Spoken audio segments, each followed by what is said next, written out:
오늘의 주치 수월 한방병원 권성준 원장 나와 있습니다. 안녕하십니까? 안녕하세요. 네, 수월한방병원 권성준입니다. 네, 반갑습니다. 원장님, 척추 압박 골절 이렇게 제가 소개를 해드렸는데 네. 말 그대로라면 척추가 압박을 받아서 골절이 됐다 뭐 네. 이런 내용이 아닐까 싶은데 네. 일단 그건 우리 생각이고 그렇죠. 네. 이게 자세하게 어떻게 되는 내용인가요? 네, 척추압박 골절은 말 그대로 척추뼈가 위아래 방향에 강한 압력을 받으면서 네. 찌그러지는 골절입니다. 네. 보통 다른 골절처럼 뼈가 금이 가거나 두동강 나는 형태보다는 척추뼈 앞부분이 주저앉듯 높이가 낮아지면서 네. 납작해지는 형태가 많습니다. 그렇군요. 야, 척추가 이렇게 주저앉듯이 네. 납작해진다고 하셨는데 네. 이게 무슨 영화에서 보는 협박 멘트처럼 척추를 반으로 접어버리겠다 이런 악당들이 하는 것처럼 너무 무서운데요. 그래요. 원장님, 이게 척추뼈가 위아래로 압력을 받으면서 금이 간다 또 골절이 된다고 하셨잖아요. 네. 그러면 주로 어떤 경우에 이런 척추 압박 골절이 발생하는지 그게 좀 궁금합니다. 네. 네, 척추압박 골절은 골다공증으로 뼈가 약해진 상태에서 낙상과 같은 충격이 가해지면서 가장 흔하게 발생합니다. 특히 폐경 이후 여성이나 고령층은 뼈 안에 미세한 기둥 구조 자체가 약해져 있기 때문에 작은 충격에도 쉽게 압박 골절이 생길 수 있습니다. 네. 척추는 원래 체중을 지탱하는 구조물인데 넘어지거나 주저앉을 때 위에서는 중력으로 인해서 체중과 넘어지는 속도만큼 누르는 힘이 작용하고 아래에서는 바닥 충격이 반작용으로 올라오면서 척추에 순간적으로 강한 압박력이 전달됩니다. 건강한 뼈는 어느 정도 버틸 수 있지만 골다공증처럼 뼈가 약해져 있으면 그 압력을 견디지 못하고 찌그러지듯 무너지게 되는 겁니다. 쉽게 비유하면 튼튼한 상자가 아니라 속이 약해진 종이 상자를 위에서 누르면 찌그러지는 느낌과 비슷합니다. 실제로 빙판길에서 살짝 미끄러져 엉덩방아를 찢거나 침대에서 내려오다가 주저앉는 정도의 충격만으로도 발생할 수 있습니다. 네. 또 무거운 물건을 들다가 갑자기 통증이 생기거나 심한 기침 이후 발생하는 경우도 있습니다. 그 외에도 교통사고와 같은 외상으로도 발생할 수 있습니다. 네. 보통 이제 왜 기침 한번 잘못했다가 허리 삐끗했다 이런 경우도 네, 있고요. 그렇죠. 저는 고등학생 때 그 멀리뛰기 하다가 허리 삐끗한 적이 아이고. 있거든요.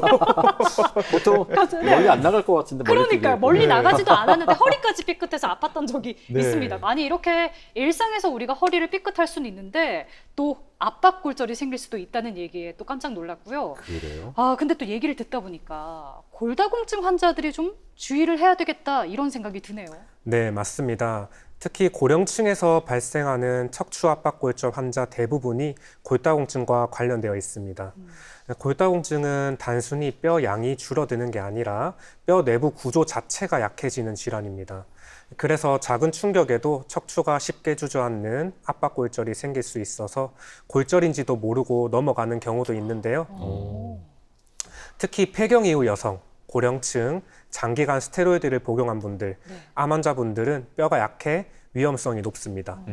또 척추 압박골절은 한번 생기면 인접 척추에 추가 골절이 생길 위험이 커지기 때문에 골다공증 자체를 적극적으로 관리하는 것이 굉장히 중요합니다. 네. 보통 우리가 뼈가 골절이 되면 엄청 아프고 막 네. 붓고 이러잖아요. 맞아요. 이게 골절이 됐는지 모르는 게 참 쉽지는 않을 것 같은데 예. 그런데 척추 압박 골절은 좀 다른가 봅니다. 원장님 어떻습니까? 네, 척추압박 골절은 우리가 흔히 생각하는 골절과는 양상이 조금 다른 경우가 있어 의외로 모르고 지나치는 경우가 있습니다. 예. 가벼운 충격으로 압박 정도가 심하지 않고 척추 앞부분만 주저앉는 형태인 경우 통증도 생각보다 심하지 않을 수 있고 팔다리 골절처럼 심하게 붓거나 눈에 띄는 변형이 없는 경우도 많습니다. 네. 특히 골다공증성 압박골절은 강한 외상이 아니라 가벼운 충격으로도 생기는 경우가 많다 보니 환자분들이 허리를 삐끗했나 보다 정도로 넘기는 경우가 있습니다. 야, 그러면은 허리를 삐끗한 줄 알았는데 알고 보니까 골절이었다. 아유, 이런 얘기잖아요. 예. 그래요. 알고 보면 너무 위험한 일일 수도 있을 것 같은데 그러면 이런 경우에 이게 골절이었는데 모르고 그냥 지나쳤을 경우에 어떤 문제가 좀 발생할 수 있을까요? 네. 네, 가장 큰 문제는 척추가 점점 앞으로 굽는 후만 변형입니다. 압박골절은 보통 척추 앞부분이 먼저 무너지는데 그렇게 되면 몸의 무게중심이 점점 앞으로 쏠리게 됩니다. 그러면 척추 앞쪽에 더 큰 압력이 집중되고 이미 약해진 척추가 추가로 더 무너지는 악순환이 생깁니다. 결국 인접 척추까지 연속적으로 압박골절이 생길 수 있고 시간이 지나면 인대와 근육 균형까지 무너지면서 등이 굽은 자세가 고착될 수 있습니다. 네. 그리고 굽은 등으로 인해 앞으로 쏠린 무게 중심을 버티기 위해서 허리와 등 근육이 계속 긴장하게 되어 만성적인 허리 통증을 유발할 수도 있습니다. 또 자세가 심하게 굽으면 흉곽이 충분히 펴지지 않아 호흡 기능이 떨어지고 보행 불안정이나 낙상 위험 증가로 이어질 수도 있습니다. 네. 네. 이런 변형이 일어나기 전에요. 제때 진단을 받고 치료를 받는 게 참 중요하다는 생각이 듭니다. 그렇습니다. 그리고 이런 경우라면 꼭 검사를 받아야 한다 하는 원장님 어떤 증상이라는 게 있을까요? 네, 가벼운 낙상 이후 허리나 등 통증이 계속된다면 꼭 검사를 받아보시는 것이 좋습니다. 특히 누웠다 일어날 때 유독 심한 통증이 있다거나 몸을 돌리거나 기침할 때 통증이 있다거나 특정 부위를 누르면 심한 압통이 있다거나 허리를 펴기 힘든 경우 그리고 움직일 때 통증이 심해지는 경우 이런 증상이 있다면 단순 근육통이 아니라 압박골절 가능성을 의심해 봐야 합니다. 삐끗했거나 하는 근육통은 움직이다 보면 어느 정도 풀리는 경우가 많지만 압박골절은 움직일 때마다 골절 부위의 압력이 반복적으로 가해지면서 통증이 심해지는 경우가 많습니다. 왜냐하면 골절 초기에는 뼈 안쪽 혈관이 손상되면서 출혈과 골수 부종이 생기고 움직일 때마다 골절 부위에 미세한 흔들림이 반복되면서 신경을 자극하기 때문입니다. 다만 환자분들이 스스로 정확히 구분하기는 어렵기 때문에 네. 고령층이나 골다공증 환자처럼 압박골절 고위험군인 경우에는 단순 근육통으로 생각하고 버티시기보다는 병원에서 영상검사를 받아보시는 것이 중요합니다. 또 다리 힘이 빠지거나 저림, 마비, 대소변 장애 같은 신경 증상이 동반된다면 네. 골절이 심하거나 신경 압박 가능성이 있기 때문에 빨리 병원에서 검사 받으셔야 합니다. 네. 아무래도 이제 고령층 연령대 분들이 좀 조심을 많이 하셔야 되지 않을까 싶은데 네. 일단 넘어졌는데도 불구하고 아픈 증상, 불편하고 이런 증상이 계속된다면 일단 검사를 빨리 받아보는 게 참 중요할 것 같습니다. 네. 혹시 갑자기 키가 줄어든다든지 아니면 등이 이렇게 좀 굽는다든지 이럴 경우에 이런 증상과도 관계가 좀 있겠습니까? 네, 굉장히 밀접한 관련이 있습니다.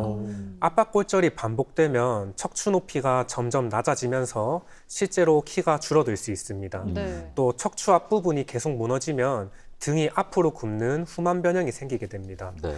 이렇게 몸의 중심이 앞으로 이동하면 척추 앞쪽 압박이 더 커지고 추가 골절 위험도 더 증가하게 됩니다. 그래서 예전보다 키가 더 줄었다, 허리가 많이 굽었다는 단순 노화가 아니라 척추 압박골절 결과의 가능성도 있습니다. 그렇군요. 저희 어머니가 곧 칠순이신데 네. 제가 이제 아담하잖아요. 네. 예전에는 어머니를 이렇게 약간 우러러봤는데 요즘 약간 이렇게 눈높이가 좀 맞더라고요. 네. 아, 이렇게 좀 나이가 들면서 키가 줄어드는구나. 엄마한테 효도해야겠다. 약간 이런 생각도 들었는데 네. 나이 때문이 아니라 척추 압박 골절 때문에 그럴 수도 있다는 생각을 하니까요. 이런 증상도 좀 쉽게 넘기면 안 되겠다 그렇습니다. 싶습니다. 네. 네. 사실 키가 줄어드는 것도 예민한 일인데 이 골절까지 있을 수 있다니까 검사 꼭 받아봐야 되겠다 이런 생각이 듭니다. 네. 원장님, 우리가 보통 뼈에 문제가 있어서 병원을 가면 엑스레이 찰칵 찍어가지고 검사를 하잖아요. 그렇죠. 우리가 이 척추 압박 골절이 의심돼서 병원을 찾는 경우에 어떤 검사로 진단을 내리게 될까요? 네.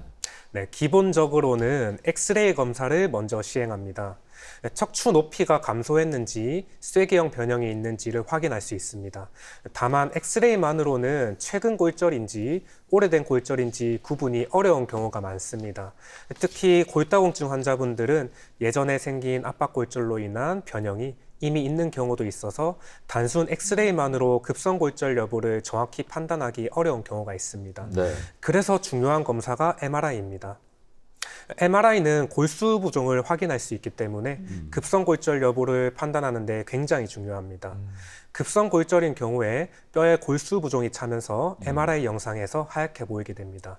또 MRI 검사의 중요한 역할 중 하나가 신경압박 여부를 확인하는 것입니다. 대부분의 골다공증성 압박골절은 통증 위주로 나타나는 경우가 많지만 골절이 심하거나 척추 뒤쪽까지 손상이 진행된 경우에는 골편이 뒤로 밀리면서 신경을 압박할 수도 있습니다.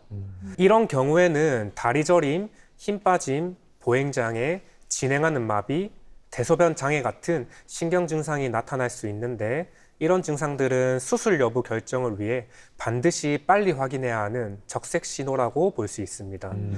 MRI는 단순히 뼈만 보는 검사가 아니라 신경, 디스크, 인대, 척수 주변 상태까지 함께 평가할 수 있기 때문에 이런 위험 신호를 확인하는 데 매우 중요한 검사입니다. 네. 이렇게 여러 가지 이제 척추 압박 골절과 관련된 증상들 함께 알아봤는데 네. 이런 검사들을 통해서 척추 압박 골절로 확진이 됐다.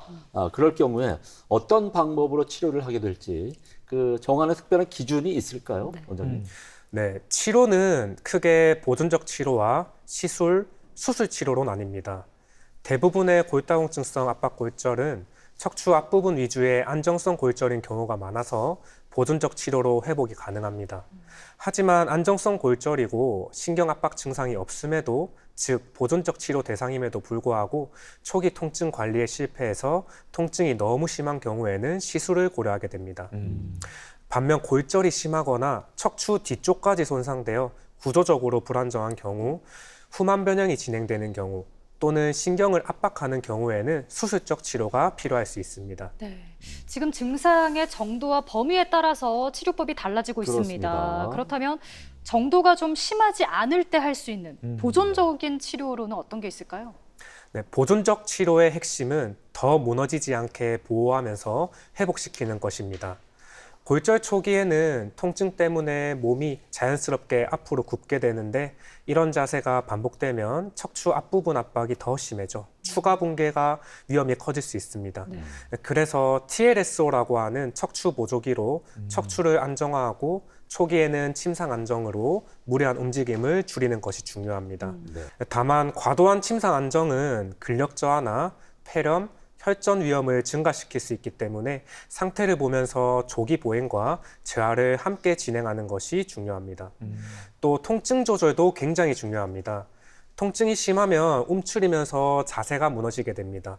또한 통증으로 인해 움직임이 줄어서 근육이 과도하게 긴장하게 되는데 그러면 혈액순환과 회복 환경이 더 나빠져 예후가 좋지 않을 수 있습니다. 따라서 양방에서는 진통제를 사용하기도 하고 네. 한방에서는 침치료, 약침치료, 한약치료 등으로 통증 조절과 근육 긴장을 해소합니다. 네. 네. 앞에서 TLSO였나요? 이 척추 보조기를 착용해야 된다고 말씀하셨는데 네. 첫 번째로요. 왜 착용해야 되는지 궁금하고 네. 두 번째로는 이거를 치료 기간 내내 쭉 착용해야 되는지 세 번째로는 회복 시간이 얼마나 되는지 네. 네. 궁금한 게 참 많습니다. 네. 원장님 좀 세 가지나 알려주시죠. 돼요. 세 가지입니다. 1, 2, 3번입니다. 네, 많은 분들이 척추 보조기를 뼈를 붙여주는 장치라고 생각하시는데 정확히는 척추가 더 무너지지 않게 안정성을 유지해주는 장치에 가깝습니다. 압박골절이 생기면 통증 때문에 자세가 앞으로 무너지기 쉬운데 척추 보조기는 몸을 약간 펴주는 방향으로 지지하면서 과도한 허리 굽힘을 제한해 척추 앞쪽 압박을 줄여주는 역할을 합니다. 또 움직일 때 생기는 미세한 흔들림을 줄여주기 때문에 통증 감소에도 도움이 됩니다. 네. 보통 급성기인 초기 2주에서 4주 정도까지는 통증도 심하고 골절 부위 안정성이 아직 충분하지 않기 때문에 침상에서 잠잘 때를 제외하고 앉거나 서서 움직일 때 대부분 착용하는 경우가 많습니다. 특히 침대에서 일어나는 순간 척추에 압력이 많이 걸리기 때문에 일어나기 전에 누워서 먼저 착용하시고 일어나는 것이 중요합니다. 네. 급성기 이후에는 통증 상태를 보면서 점차 착용 시간을 줄여 나가야 합니다. 급성기 안정화에는 보조기가 도움이 되지만 장기간 과도하게 의존하면 허리 주변 코어 근육들이 약해질 수 있기 때문입니다. 따라서 회복 단계에서는 걷기 운동이나 코어 운동을 병행하면서 점진적으로 척추 보조기 의존도를 줄여나가는 것이 중요합니다. 대개 골절 안정화까지는 약 8주에서 12주 정도를 많이 이야기하지만 연령이나 골다공증 정도, 골절 상태, 그리고 적절한 치료 및 관리에 따라서 회복되는 시간에 차이가 있을 수 있습니다. 네.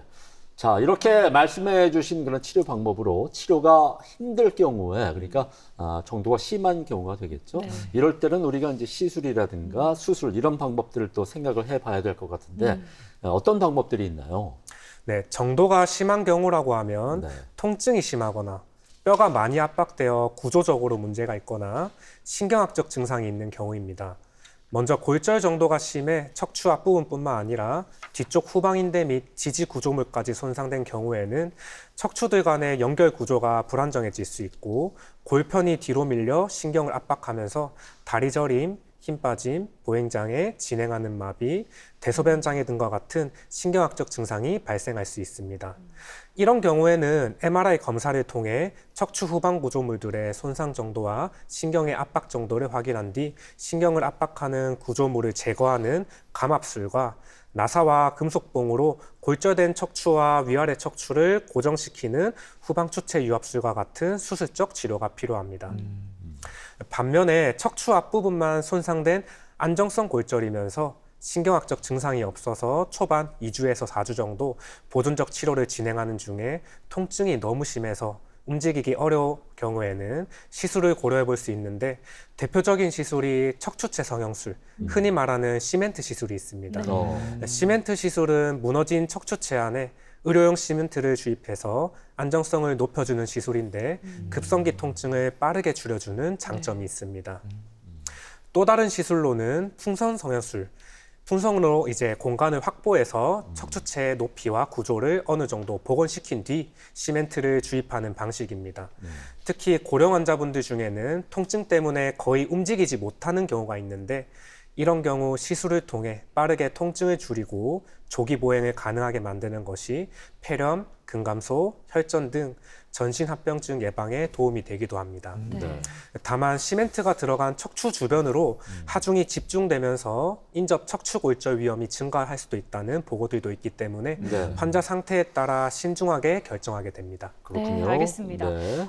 그리고 앞에서 보존적 치료를 이야기해 주실 때 이제 네. 한방 치료도 언급을 해주셨습니다. 네. 침으로 치료하는 방법도 있다고 하셨는데요. 이거는 어떤 원리로 치료를 하는 거예요? 네, 골절 회복에서 중요한 요소 중 하나가 혈액순환입니다. 골절이 생기면 처음에는 혈관 손상과 출혈이 생기고 이후 혈류를 통해 성장인자와 새로운 뼈를 만드는 세포들이 골절 부위로 모이면서 가골이 형성되고 뼈가 붙기 시작합니다. 즉, 골절 회복은 단순히 뼈가 딱 붙는 과정이 아니라 혈관 신생과 세포 재생이 함께 일어나는 과정이라고 볼 수 있습니다. 네. 그런데 압박골절 환자분들은 골절 부위 통증 때문에 몸을 움츠리게 되고 척추 주변 근육이 과도하게 긴장하면서 주변 혈류와 움직임이 감소하게 됩니다. 이 상태가 지속되면 통증이 더 심해지고 자세도 더 무너지면서 악순환이 반복될 수 있습니다. 침 치료는 이러한 과도한 근육 긴장을 완화하고 국소 혈류를 개선해 회복 환경을 만들어주는 치료입니다. 특히 전침 치료는 반복적인 자극을 통해 근육의 펌프 작용을 유도하면서 혈류를 증가시켜 통증 완화와 회복에 유리한 환경을 만듭니다. 네. 또한 약침 치료의 경우 소염 작용과 조직 회복을 목적으로도 병행하기도 합니다. 정리하자면 침 치료가 직접 뼈를 붙인다기보다는 통증과 염증, 근육 긴장을 줄이고 혈액순환을 개선하면서 뼈 유압이 이루어지기 좋은 환경을 만들어주는 치료 원리입니다. 네. 몰랐는데 이렇게 혈액순환이 잘 돼야지 또 뼈가 잘 붙는 거였군요. 네. 이제 골절은 없지만 몸을 좀 움직여야겠습니다. 침도 좀 맞으러 침도 가요. 좀 맞아야 될 것 같아요. 그래요. 침에 대해서 안 그래도 설명을 해주셨는데 그렇다면 이 골절 치료에 도움이 되는 한약은 또 없을까요? 아우. 네, 골절은 잘 먹고 잘 쉬는 게 중요한 만큼 한약 치료는 골절 치료에 중요한 역할을 합니다. 골절 회복에서는 결국 혈류, 염증 조절, 그리고 뼈를 만드는 역할을 하는 조골세포의 활성과 같은 요소들이 중요합니다. 예를 들어 당귀나 홍화 같은 약재는 혈류 개선과 혈관 신생을 도와 손상 부위로 영양과 회복 인자가 잘 공급될 수 있도록 돕는 목적으로 활용됩니다. 유황과 몰약은 염증 반응을 조절하고 통증을 완화하는 데 사용되며 골절 초기 통증과 부종이 심한 경우 함께 활용되기도 합니다. 또 속단, 골세부, 두충 같은 약재는 전통적으로 골절이나 근골격계 손상 회복에 많이 사용되어 왔는데 최근 연구들에서는 조고세포 활성이나 고령성 촉진과 관련된 가능성들도 보고되고 있습니다. 특히 골세포는 이름 자체가 부러진 뼈를 보호한다는 의미를 가질 정도로 골류한 목적에 대표적으로 사용되어 온 약재입니다. 이 외에도 숙지황, 녹용 같은 약재는 골수와 뼈를 보강하는 목적으로 활용되기도 하고, 황기 같은 약재는 회복기 기력 저하나 조직 회복을 돕는 방향으로 함께 사용하기도 합니다. 결국 한약 치료는 단순 진통제 개념을 넘어서 혈류 개선, 염증 조절, 조고세포 활성, 조직 재생 환경 개선 등을 통해 직접적으로 골 유압에 도움을 줄 수 있습니다. 네. 잘 먹고 잘 쉬는 게 중요하다 이런 말씀을 듣고 나니까 생각이 나는데 예로부터 이제 뼈가 골절이 됐다 이럴 경우에 우리가 흔히 이 보양식을 많이 챙겨 먹게 됩니다. 네. 예를 들어서 뭐 사골 같은 거 푹 고아서 우려 먹고 네.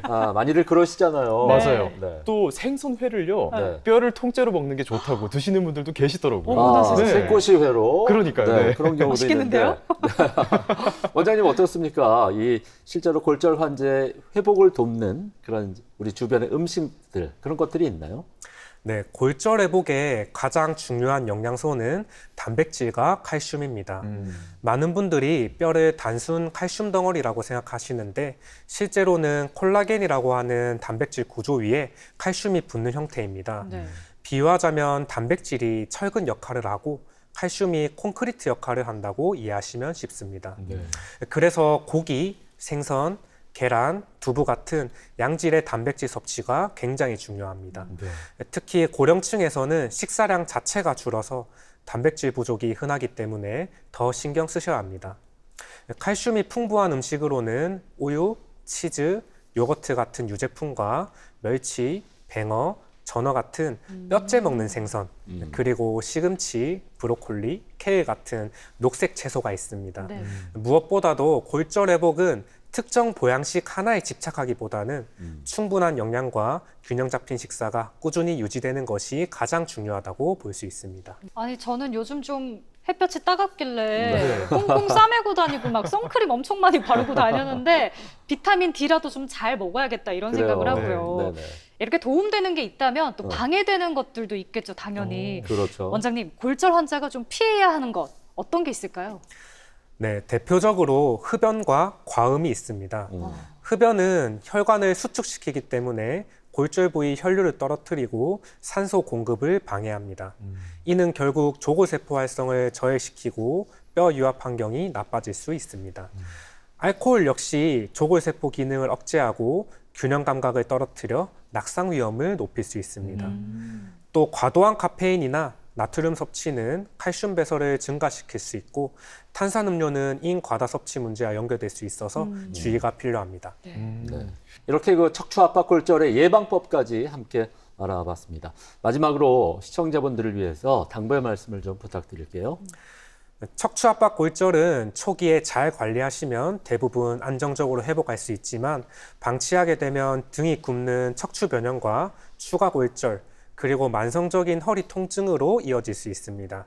따라서 조기 진단을 바탕으로 초기 안정과 고정, 통증 조절, 그리고 골다공증 관리가 굉장히 중요합니다.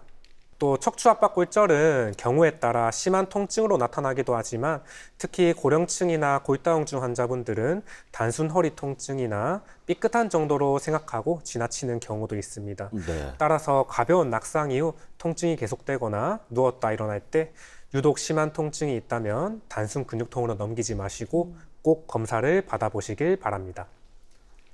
네, 이렇게 해서 지금까지 척추 압박 골절의 원인과 증상, 치료법까지 자세히 알아봤습니다. 작은 충격도 이렇게 골절로 이어질 수 있다고 하니까 증상이 조금이라도 의심된다면 빨리 병원 찾으셔서 정확한 진단 받아보시길 바라겠습니다. 네. 지금까지 도움 말씀에 수월 한방병원 권성준 원장께서 수고해 주셨습니다. 감사드립니다. 고맙습니다. 네. 그리고 두 분도 수고 많았습니다. 건강하세요. 네. 네, TBC 클리닉 건강 3부 저희는 다음 주 이 시간 다시 찾아뵙겠습니다. 여러분 고맙습니다.